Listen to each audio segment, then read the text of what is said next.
అల్లు అర్జున్ నివాసానికి చిరంజీవి సతీమణి మేనల్లుడిని పరామర్శించిన సురేఖ. అల్లు అర్జున్ను కలిసి సంఘీభావం తెలుపుతున్న సినీ ప్రముఖులు.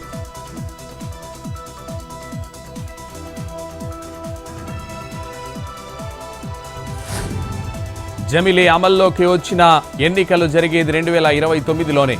వన్ నేషన్ వన్ ఎలక్షన్కు ఇప్పటికే మా మద్దతు ప్రకటించాం. జమిలిపై అవగాహన లేక వైసీపీ ఏది పడితే అది మాట్లాడుతోందన్న సీఎం చంద్రబాబు. వైసీపీ చేసే డ్రామాలు చూసి ప్రజలు నవ్వుకుంటున్నారని కామెంట్. నేడు కృష్ణా జిల్లాలో సీఎం చంద్రబాబు పర్యటన. గుడ్లవల్లేరు మండలం డోకిపర్రులో వెంకటేశ్వర స్వామి బ్రహ్మోత్సవాలు. పాల్గొననున్న సీఎం చంద్రబాబు.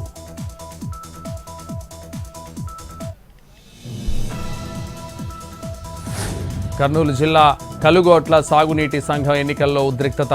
ఎలక్షన్ సెంటర్కు వచ్చిన మాజీ ఎమ్మెల్యే చెన్నకేశవరెడ్డి టీడీపీ పోలీసుల సహాయంతో ఎన్నికలు ఏకపక్షంగా నిర్వహిస్తున్నారని ఆరోపణ.